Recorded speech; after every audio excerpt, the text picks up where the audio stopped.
The great space station floated in the dark between the stars.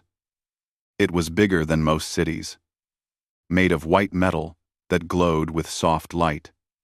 Ships from 12 different alien worlds docked at its many ports. Today, the most important meeting in 100 years was about to begin. Sarah Chen walked through the long hallways. She was the only human on the station. Her footsteps echoed off the curved walls as she made her way to the council chamber. Other beings passed by her, tall ones, short ones, some that floated, some that crawled. None of them looked at her. They all knew why she was here. The council chamber was huge. It looked like the inside of a crystal ball, with seats arranged in circles going up to the ceiling. Each seat was made for a different type of alien body. Some had water tanks for the fish-like Hydrians. Others had heating pads for the cold-blooded reptilians. The Velkari sat in their tall chairs, looking down at everyone else with their 4 red eyes. Sarah took her place at the small platform in the center. Above her, Council Speaker VX Prime rose from his crystal throne. He was tall and thin, made of what looked like living glass. When he spoke, his voice rang like wind chimes. "We are here to discuss the human problem," VX Prime said. His words were translated into dozens of languages by the computers. "The evidence is clear. Humans are dangerous to galactic peace." Ambassador Krex of the Velkari Empire stood up. His massive body was covered in blue scales, and his voice was deep and angry. "Human ships have been seen near our borders. They ask too many questions. They want to know about our military. They are spies." "That is not true," Sarah said quietly. "Our ships were trading medical supplies to the border colonies. We helped during the plague outbreak last year." "Lies," Krex growled. "Humans cannot be trusted. They are too emotional, too unpredictable." Next, the Ascendi representative spoke. She was beautiful, with silver skin that seemed to glow. Her people were telepaths who valued calm thoughts above all else. "Humans disrupt our mental harmony," she said in a voice like singing. "Their minds are too loud, too chaotic. They make it hard for us to think clearly." Sarah remembered the last diplomatic dinner. The Ascendi had been upset because the human musicians played music with drums. They said it hurt their minds. But the Zephyrians had loved it. Different species liked different things. That was normal. The ancient Zephyrian elder spoke last. His people lived for thousands of years and thought they knew everything. "Our computers have calculated the future," he said in a voice like rustling leaves. "If humans continue to grow and spread, they will use up all the resources in this part of the galaxy. They breed too fast. They want too much." Sarah wanted to argue. She wanted to tell them about all the good things humans had done. Human doctors had saved millions of alien lives. Human engineers had fixed problems that had puzzled alien scientists for centuries. Human diplomats had stopped 3 wars in the past 10 years. But she could see it would not matter. The aliens had already decided. VX Prime raised his crystal hand. "The vote will now begin," he announced. "All in favor of expelling humanity from the Galactic Council?" "No." One by one, the alien representatives pressed their voting buttons. Red lights appeared in the air. 1, 2, 3. Sarah watched as more red lights joined them. The Velkari voted yes. The Ascendi voted yes. The Zephyrians voted yes. Even the small, peaceful species voted against humanity. Only the Centaurians abstained. Their representative, a being that looked like a walking tree, refused to vote either way. But it did not matter. "The vote is final," VX Prime declared. "By a count of 11-0 with 1 abstention, humanity is expelled from the Galactic Council. All human diplomatic missions must leave Council space within 30 days. All trade agreements are cancelled. All military cooperation agreements are ended." Sarah felt something heavy settle in her chest. She had expected this, but it still hurt. She thought about all the friendships that would be broken, all the projects that would be left unfinished, all the good work that would stop. But she did not cry, she did not shout, she did not beg them to change their minds. Instead, she stood up straight and nodded once. "I understand," she said. "We will comply with your decision." She pulled out her communication device and sent a short message to Earth. "Council vote final. Expulsion confirmed. Begin withdrawal protocols." The aliens expected her to argue. They expected her to threaten them or try to make deals. Some of them looked disappointed that she was not putting up a fight. They had prepared long speeches about why humanity was dangerous. Now they would not get to use them. Sarah gathered her papers and walked toward the exit. As she reached the door, she turned back one last time. The alien representatives were already talking among themselves, making plans for how to divide up the things humans had been doing. "You will regret this," she wanted to say. Within hours, the message reached every human in council space. Diplomats packed their bags. Scientists abandoned their research. Traders loaded their ships. Tourists cut their vacations short. All across the galaxy, humans began to move. They did not protest. They did not cause trouble. They did not try to sabotage anything. They just quietly packed up and left, as if they were guests who had been asked to go home. The aliens watched them go and felt satisfied. The human problem was solved. The galaxy would be peaceful again. They had no idea that they had just made the biggest mistake in galactic history. 3 weeks had passed since the humans left. At first, everything seemed normal. The alien species went about their business as usual. The Galactic Council met for their regular sessions. Trade ships moved between the worlds. Life continued. But small problems began to appear. Commander Vex of the Velkari Empire was reviewing the daily security reports when he noticed something strange. For the past month, his forces had been expanding into the disputed Outer Rim territories. It had been going well. Too well, actually. The usual pirate raids had stopped completely. His ships met no resistance as they claimed system after system. Then, 3 days ago, everything changed. Pirates hit 4 Velkari colonies in a single night. They knew exactly where to strike and when the defenses would be weakest. Vex lost 200 soldiers and millions of credits worth of equipment. "How did they know our patrol schedules?" Vex demanded from his intelligence chief. The smaller Velkari shifted nervously. "Sir, we are investigating, but our spy network in the Outer Rim has gone completely dark." "What do you mean, dark?" "The information sources we have used for years, they have all stopped reporting. The data streams that told us about pirate movements, the early warning systems, the local contacts who sold us information, all gone, sir." Vex frowned. He pulled up the intelligence files on his computer. Most of the useful information had come from something called Merchant Data Collective. He had never paid much attention to where it came from. Good intelligence was good intelligence. Now he looked more carefully. The Merchant Data Collective was a network of trading companies that shared information about safe travel routes and dangerous areas. Most of the companies had human names. "Get me Admiral Krex," Vex ordered.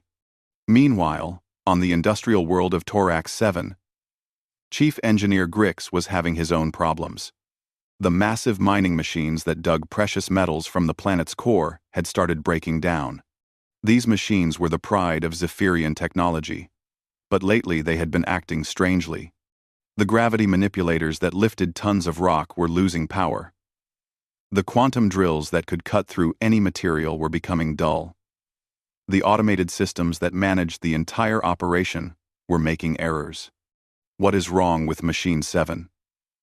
Grix asked his assistant. "The gravity field generator is failing, sir. We cannot repair it."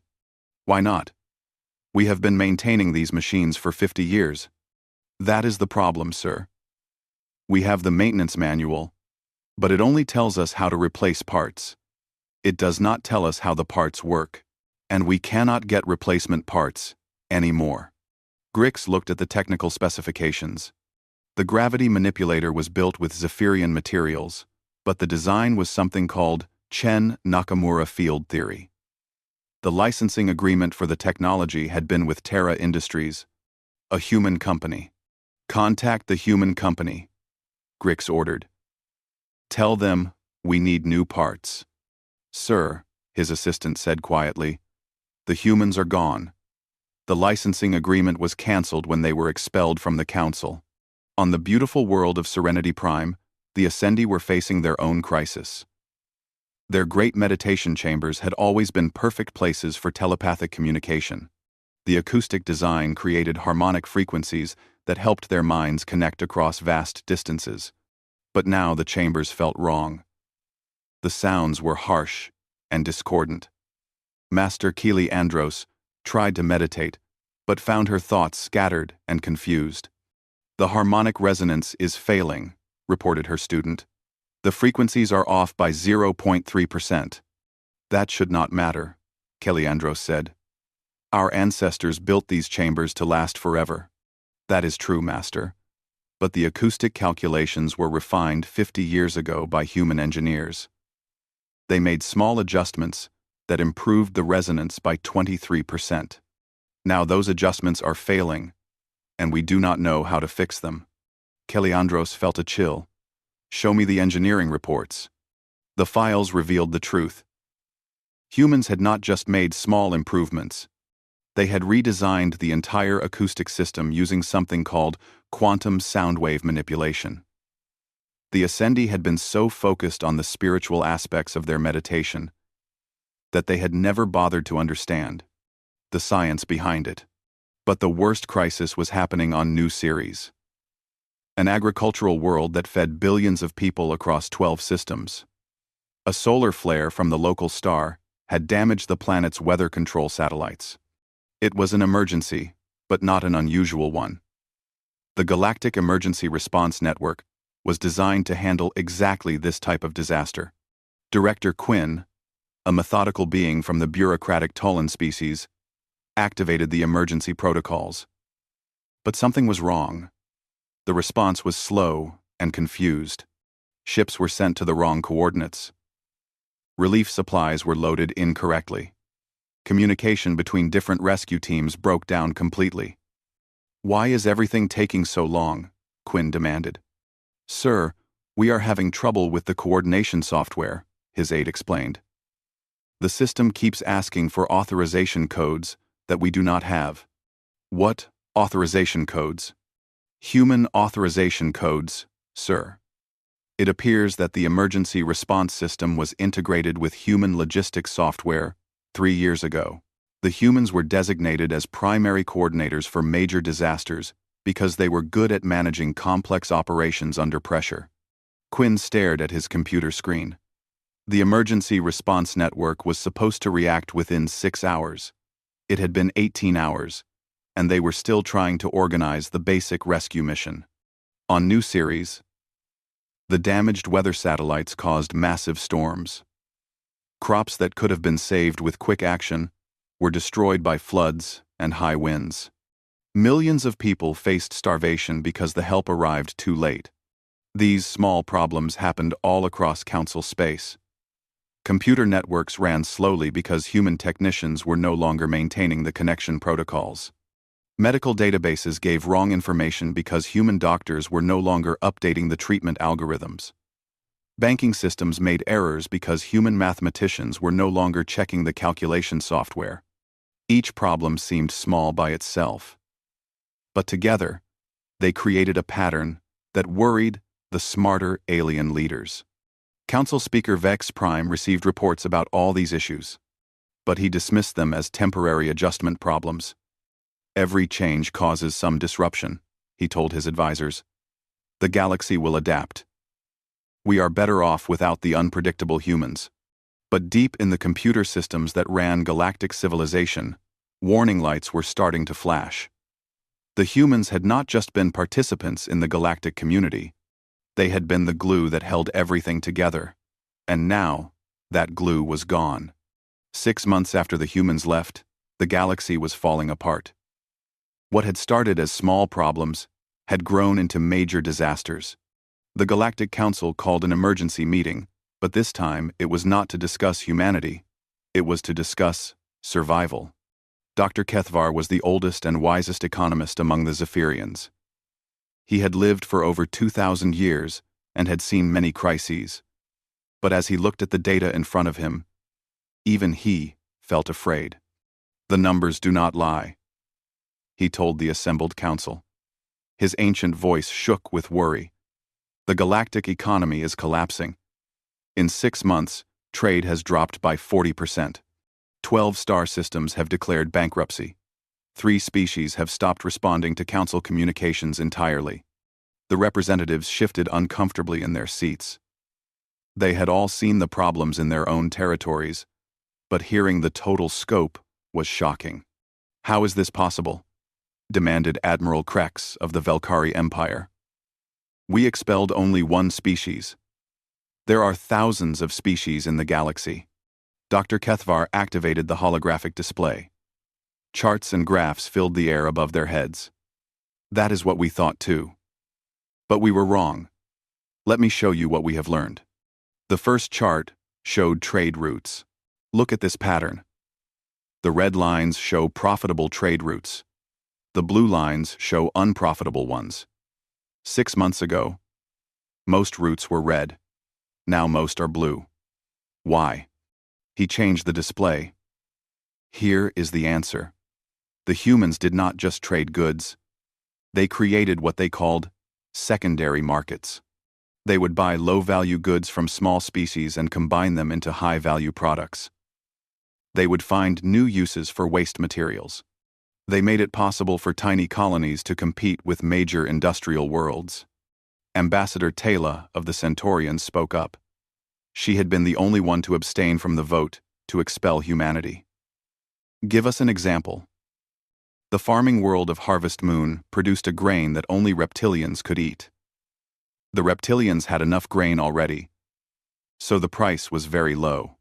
But humans discovered that this grain could be processed into medicine for the Aquarians. Suddenly, a worthless crop became valuable. The farmers prospered, the Aquarians got cheap medicine, and the humans made a profit by connecting them. The display showed hundreds of similar examples. Humans had found ways to make alien technologies work together. They had created new industries by combining the strengths of different species. They had solved problems that no one else had even noticed existed. "But surely we can replace them," said the Ascendi representative. "We are intelligent beings. We can learn to do what they did." Dr. Kethvar looked sad. "We thought so too. But it is not just about intelligence. It is about thinking patterns. Most species think in straight lines. We see a problem, we find a solution. Humans think in circles and spirals. They see connections that we miss. They think about problems that might happen in the future." He showed them another chart. "The galactic internet connects all our worlds. We thought it was built by the Quantum Computing Guild. But look at this data carefully. The guild built the hardware, but humans designed the routing protocols. They created the software that decides how information moves between stars." The truth was becoming clear. For the past 50 years, humans had quietly become the nervous system of galactic civilization. They had not conquered anyone or demanded special treatment. They had simply made themselves useful in thousands of small ways. "The Universal Medical Database contains cures for diseases across hundreds of species," Dr. Kethvar continued. "We thought our own doctors maintained it, but 70% of the research was done by human xenobiologists. They were the only ones who could think across multiple biological systems at once. 1 pi. 1 pi t. What about our defenses?" asked Admiral Krex, though he was starting to suspect the answer. "The early warning systems that detect hostile ships, built with human sensor technology. The battle coordination software that lets our fleets work together, written by human programmers. The intelligence networks that tell us about threats. Most of the information came from human sources." The display showed the galactic defense grid. It looked impressive, with sensor stations and patrol routes covering thousands of star systems. But when Dr. Kethvar highlighted the human contributions, most of the grid turned red. Without human maintenance, the sensor stations are failing. Without human analysis, we cannot understand the data they send. Without human coordination, our fleets cannot respond to threats effectively. As if to prove his point, an aide rushed into the chamber with an urgent message. Sirs, we have received reports of massive raider attacks on the Outer Rim. 15 colonies are under assault. Admiral Krex jumped up. Send the 4th Fleet immediately. Sir, the aide said nervously, the 4th Fleet is already en route, but they cannot locate the enemy ships. The long-range sensors are not working properly. The council chamber fell silent. The raider clans were the galaxy's most dangerous enemy. For decades, the council's superior technology and coordination had kept them under control. But now that advantage was gone. Dr. Kethvar spoke into the silence. There is more. The just-in-time logistics network that delivers food to our cities, designed by humans. The weather control systems that manage our climates, maintained by humans. The translation software that lets us communicate with each other, improved by humans. Quote, he paused and looked around the chamber. Honorable representatives, we did not expel a member species. We expelled our circulatory system. We cut out our own nervous system. We removed the connective tissue that held our civilization together.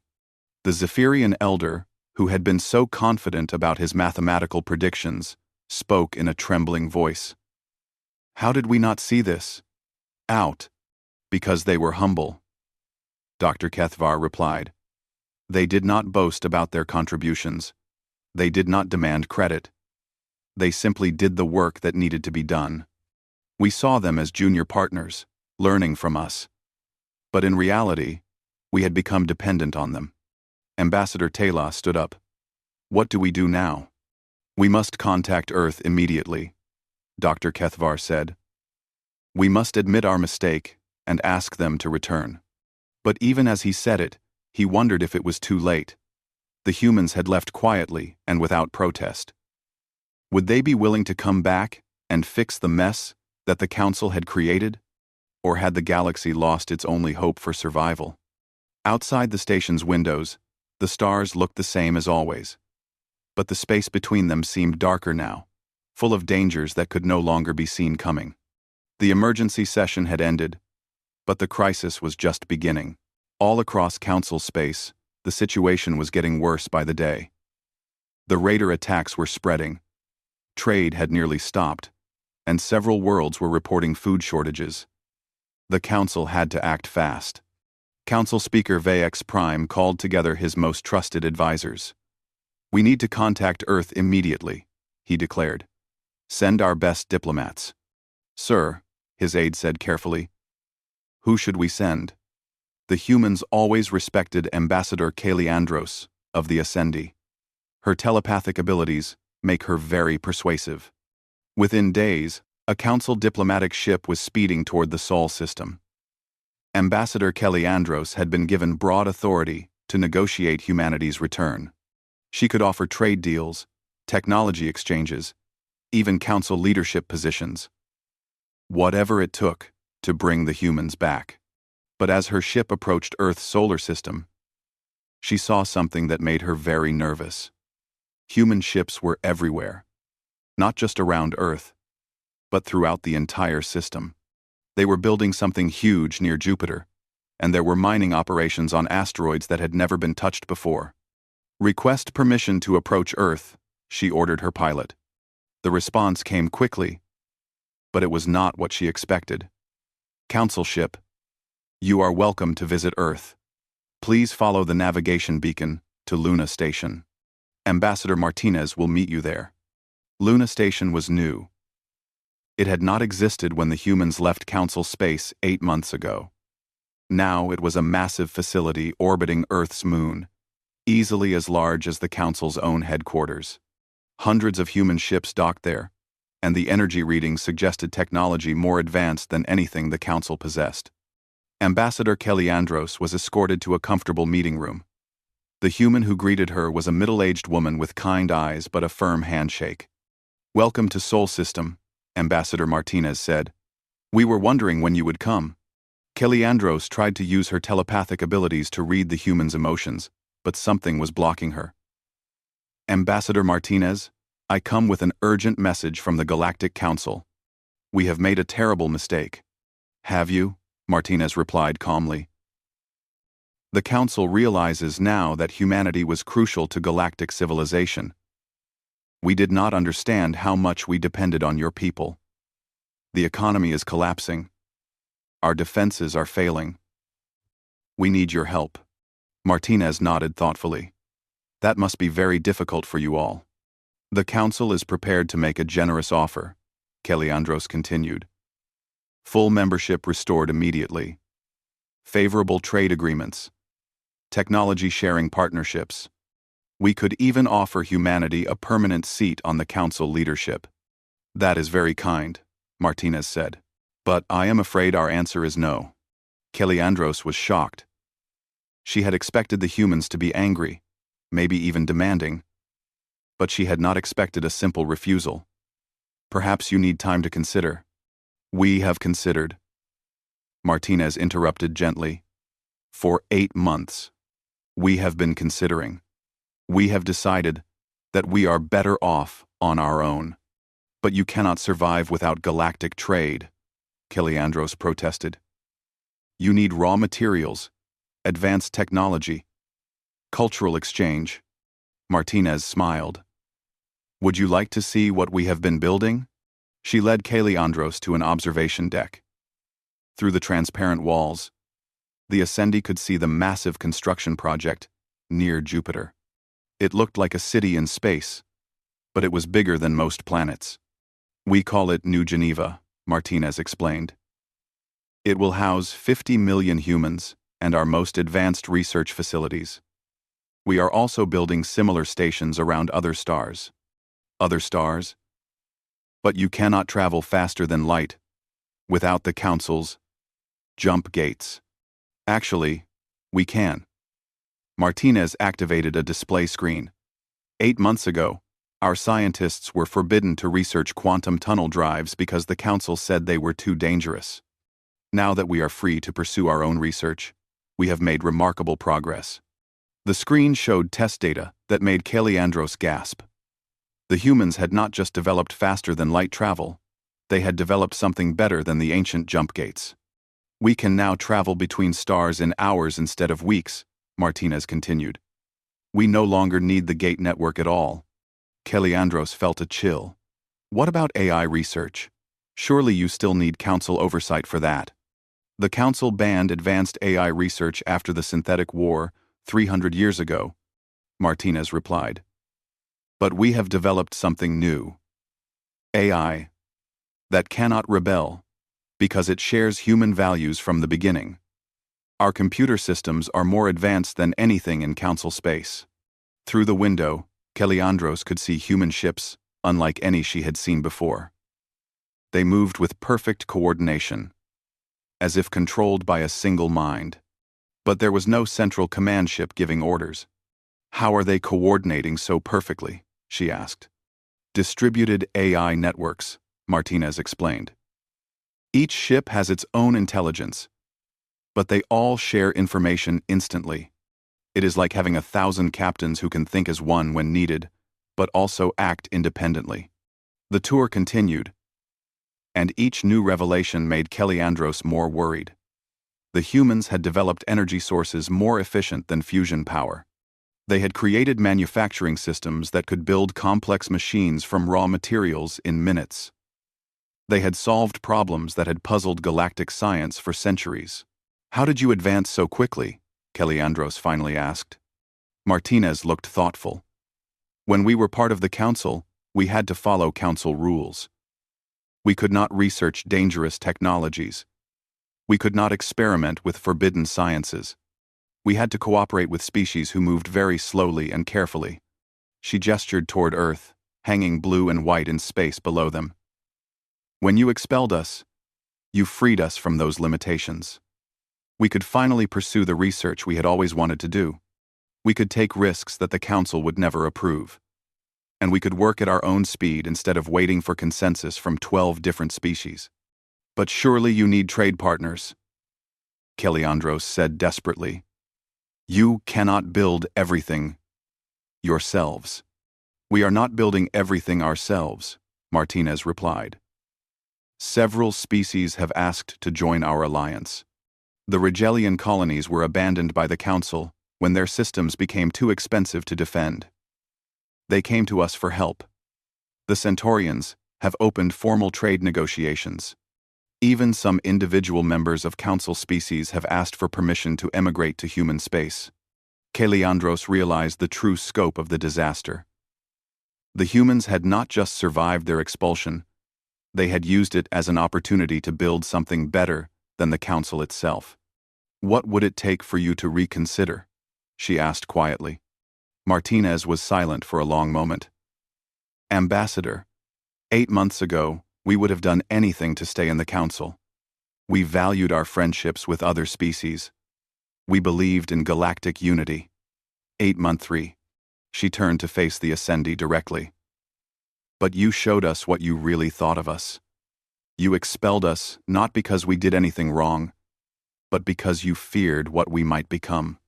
You decided we were dangerous, simply for being different. We made a mistake. No, Martinez said firmly. You revealed your true nature, and in doing so, you freed us to discover ours. We are not angry, Ambassador. We are grateful. You have given us the greatest gift possible. The chance to build our own future among the stars. As Keliandros returned to her ship, she carried with her the most devastating news the Council would ever receive.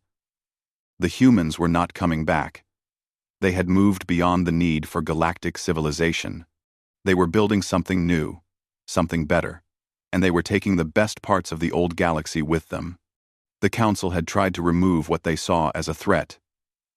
Instead, they had created a rival that made them obsolete. 2 years had passed since the humans left the Galactic Council. The galaxy was no longer the same place it had been. The old order was crumbling, and something entirely new was taking its place.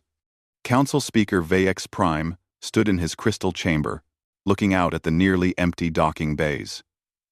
Where once hundreds of ships from dozens of worlds had bustled with activity, now only a few Council vessels remained. The great space station that had once been the center of galactic civilization felt hollow and abandoned. The reports on his desk told a story of complete collapse. 3 more species had withdrawn from the Council in the past month. The Hydranian Collective had simply stopped responding to Council communications. The peaceful Talon Confederation had voted to become an independent federation. Even the proud Velkari Empire was struggling to hold its territory together. Sir, his aide said nervously, we have another request for emergency assistance. The agricultural world of Green Valley is facing starvation. Their weather control systems have completely failed. Vax Prime barely looked up from his reports. Do we have any ships available to help them? Vax. R. No, sir. The last 2 Council relief ships are already committed to the crisis on Nexus Prime. What about hiring private contractors? Sir, most of the private relief organizations have moved to human space. They say the pay is better, and the work is more interesting. Vax Prime felt a deep tiredness in his crystal bones. Everything was falling apart, and there was nothing he could do to stop it. The final blow had come 6 months ago, when the ancient jump gates started failing. The gates were older than any living species, built by a vanished civilization that had ruled the galaxy millions of years ago. For thousands of years, they had provided instant travel between distant stars. All of galactic civilization depended on them. But the gates required constant maintenance, and that maintenance required coordination between multiple species. The Zephyrians understood the power systems. The Quantum Guild knew the computer networks. The Ascendi could interface with the psychic control mechanisms. And humans had coordinated all the different maintenance schedules.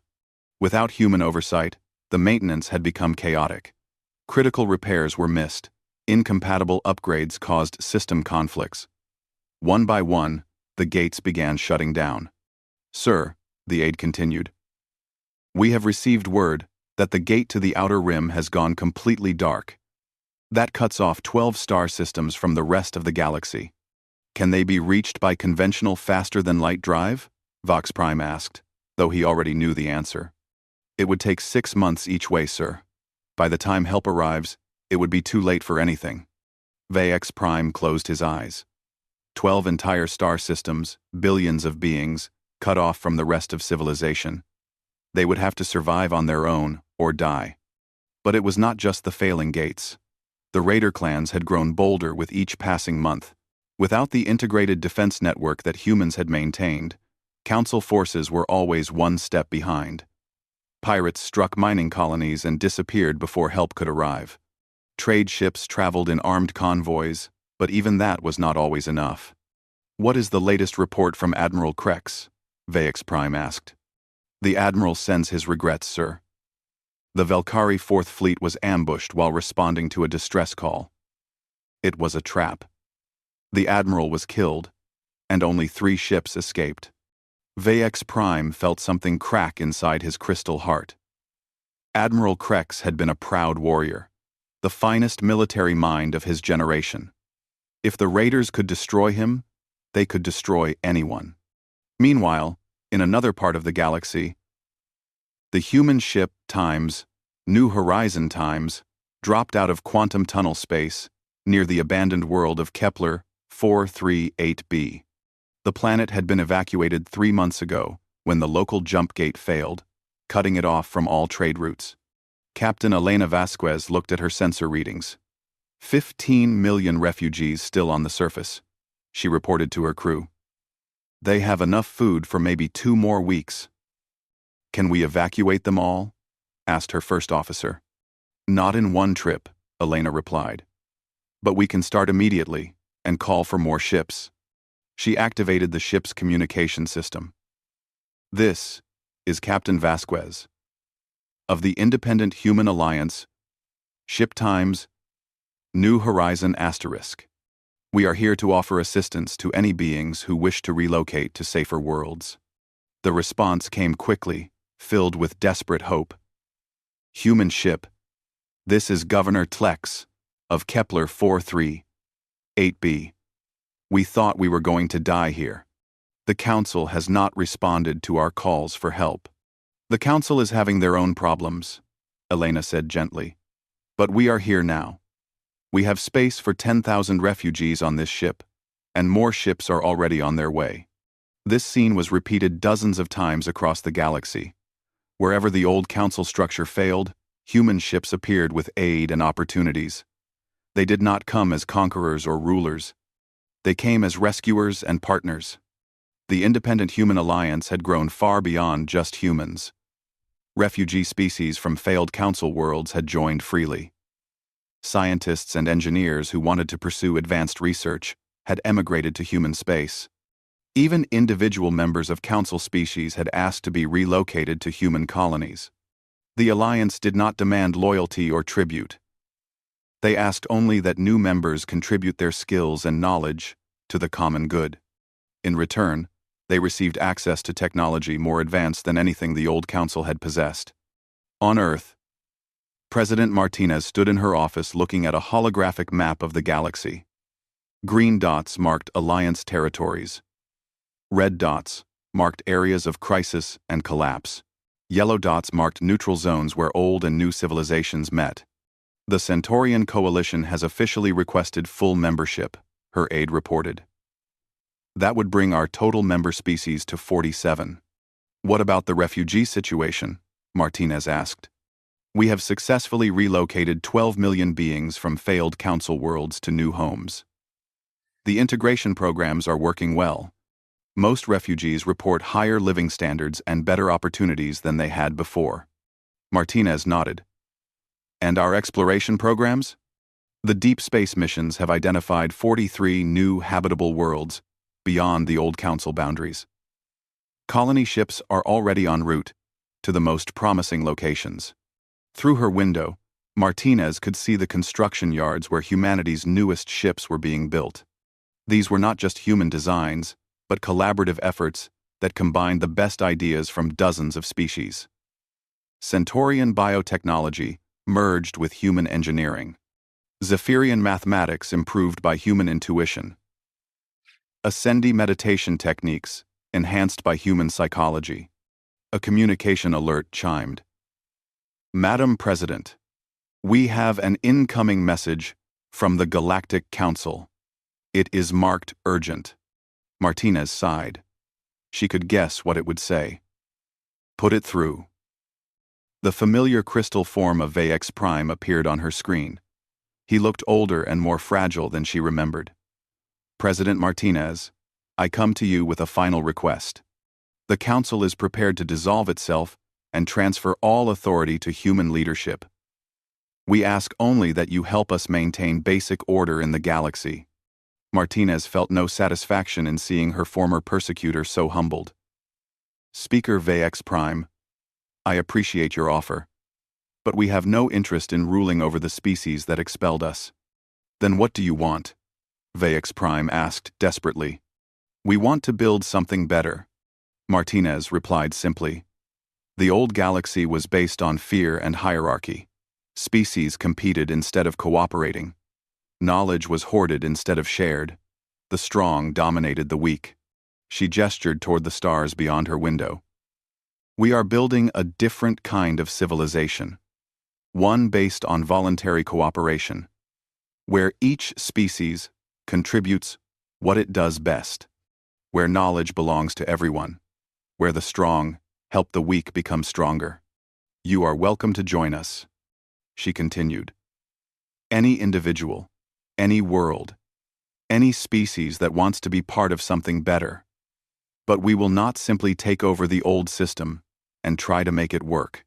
Vex Prime was quiet for a long moment. What will happen to us? You will survive or you will not, Martinez said, not unkindly. That depends on your choices. The galaxy is large enough for many different ways of life. After the transmission ended, Martinez returned to her work. There were new worlds to explore, new technologies to develop, new challenges to overcome. The human alliance was not just surviving, they were thriving. The old Galactic Council had made a simple mistake. They had confused different with dangerous. They had expelled humanity not because humans were evil, but because they were afraid of change. Now, as the Alliance ships spread across the galaxy carrying hope and opportunity to abandoned worlds, it was clear who had really been dangerous to whom. The Council had not protected galactic civilization by expelling the humans. They had destroyed it. But from the ashes of the old galaxy, something new and better was being born, and this time, it would be built to last.